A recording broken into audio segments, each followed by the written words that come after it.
गांधीनगर ग्रामपंचायती बेकायदेशीर घेतलेली रक्कम परत करावी। माजी सरपंच दीपक शर्मा।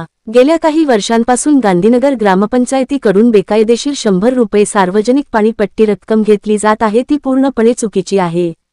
सन 2012 पासून मी गांधीनगर ग्रामपंचायतीकडे अनेक अर्ज केले आहेत, पण आज अखेर कोणतीही माहिती दिली जात नाही।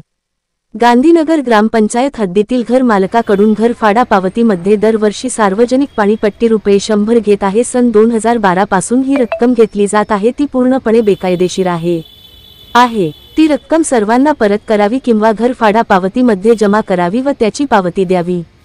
वरील विषयासंदर्भात माजी सरपंच दीपक शर्मा यांनी गटविकास अधिकारी यांना तक्रारी अर्ज दिले असून गट विकास अधिकारी यांनी माहिती घेऊन ग्रामपंचायत गांधीनगरला आदेश करावा अशी मागणीही केली गेली आहे।